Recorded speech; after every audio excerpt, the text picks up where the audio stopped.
ভগবান শ্রীকৃষ্ণের বাঁশির ইতিহাস।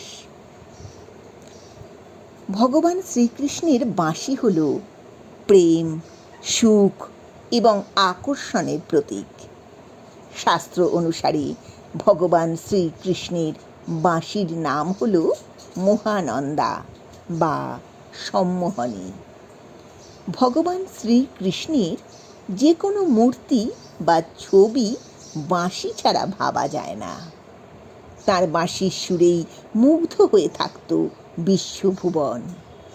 ভগবান শ্রীকৃষ্ণের সবথেকে পছন্দের জিনিস হল তার বাঁশি। ধর্মীয় বিশ্বাস অনুসারে দ্বাপর যুগে শ্রীকৃষ্ণ জন্মগ্রহণ করার পরে সমস্ত দেবদেবীরা বিভিন্ন উপহার নিয়ে তাঁর সঙ্গে দেখা করতে আসেন। ভগবান শিব মহর্ষি দধিচির মহাশক্তিশালী হাড় থেকে একটি বাঁশি তৈরি করেছিলেন। ভগবান শিব যখন বালক শ্রীকৃষ্ণের সঙ্গে দেখা করতে আসেন, তখন ভগবান শিব শ্রীকৃষ্ণকে এই বাঁশি উপহার হিসেবে দিয়েছিলেন। গোকুলে বসে ভগবান শ্রীকৃষ্ণ যখন বাঁশি বাজাতেন, তখন তাঁর বাঁশির সুর শোনার জন্য সেখানকার বাসিন্দারা ছাড়াও বনের প্রাণীরাও ভিড় করে আসত।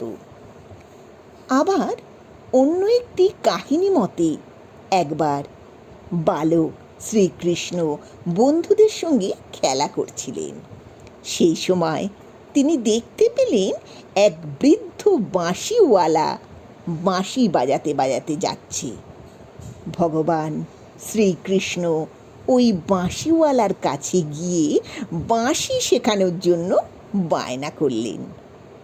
সেই বৃদ্ধ বাঁশিওয়ালা শ্রীকৃষ্ণকে বললেন, তুমি তো খুবই ছোট, তুমি বাঁশি বাজাতে পারবে না। এই কথা শুনে শ্রীকৃষ্ণ কাঁদতে আরম্ভ করলেন। শ্রীকৃষ্ণের এমন লীলা দেখে স্বর্গের দেবদেবীরা হাসতে আরম্ভ করলেন। যার কাছে বিশ্ব ব্রহ্মাণ্ডের সব কিছু নতজানু হয়, তিনি কিনা বাঁশি শেখার জন্য কাঁদছেন। যাই হোক, শ্রীকৃষ্ণের কান্না দেখে বাঁশিওয়ালার দয়া হলো। তিনি বললেন, ঠিক আছে, আমি তোমাকে বাঁশি শেখাবো, তবে আমার একটা শর্ত আছে। আমি ঠিক যেভাবে বাঁশিতে ফুঁ দেব, তুমিও ঠিক সেইভাবেই বাঁশিতে ফুঁ দেবে। শ্রীকৃষ্ণ রাজি হয়ে গেলেন।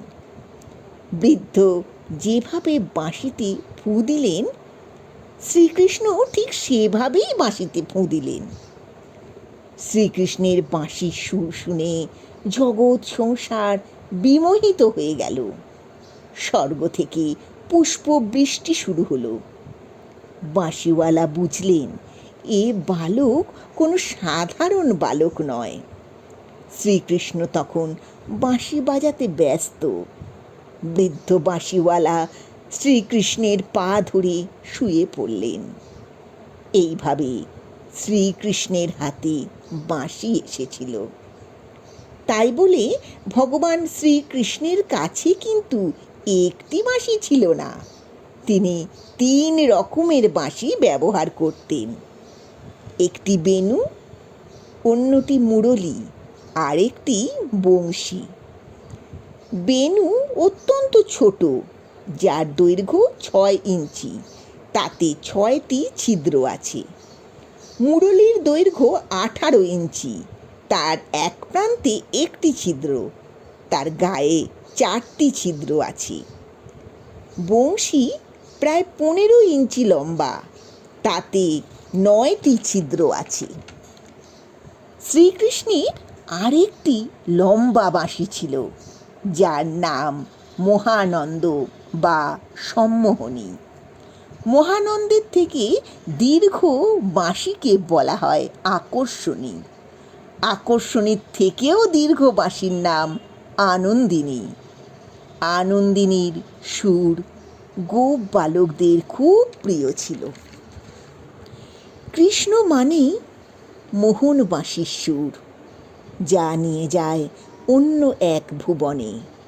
সেই সুরে শুধু রাধা নয়, মেতেছিল বৃন্দাবনের সমস্ত গোপিনী, মেতেছিল গোটা জগৎ।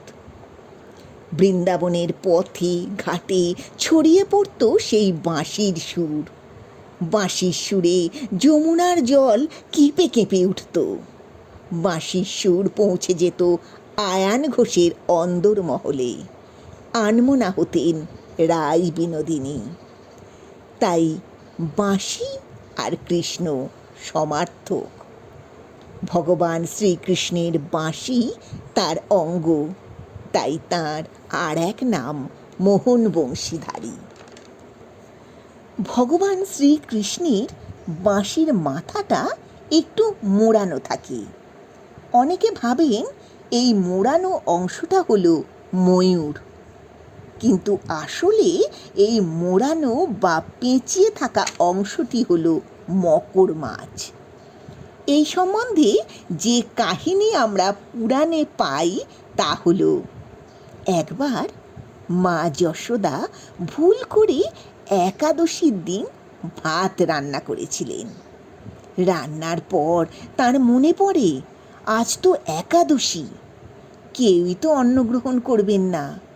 চিন্তিত হয়ে মা যশোদা অন্ন নিয়ে বাড়ি থেকে বেরিয়ে পড়লেন। কিন্তু মানুষ বা পশু পাখি কেউই সেই অন্ন গ্রহণ করল না। মন খারাপ করে মা যশোদা সেই অন্ন নিয়ে এক জলাশয়ের তীরে গিয়ে বসে রইলেন। এমন সময় তিনি দেখতে পেলেন জলাশয়ে একটি মকর মাছ লাফালাফি করছে। তিনি মকর মাছকে বললেন, আমি ভুল করে একাদশীর দিন অন্ন রান্না করেছি। আজকের দিনে অন্ন গ্রহণ করার মানে সহস্র পাপ ভক্ষণ করা। আমি নিরুপায়, কেউ আজ অন্ন গ্রহণ করতে চায় না। হে মকর মাছ, তুমি কি এই অন্ন গ্রহণ করবে? মকর মাছ উত্তরে বলল, হ্যাঁ, আমি তোমার দেওয়া অন্ন ভক্ষণ করব। তবে একাদশী তিথিতে অন্ন গ্রহণ করলে আমার যে সহস্র পাপ হবে, সেই পাপ থেকে তোমার গোপাল আমাকে মুক্তি দিতে পারবে। তোমার গোপালের বাঁশি আমি স্পর্শ করলে আমার সহস্র পাপ পুণ্যে পরিণত হবে। তখন মা যশোদা মকর মাছকে বললেন, আমি কথা দিলাম গোপালের বাঁশিতে তোমার স্থান হবে। এরপর মকর মাছ মা যশোদার দেওয়া অন্ন গ্রহণ করল। তারপর মা যশোদা এবং মকর মাছ শ্রীকৃষ্ণের কাছে গেল।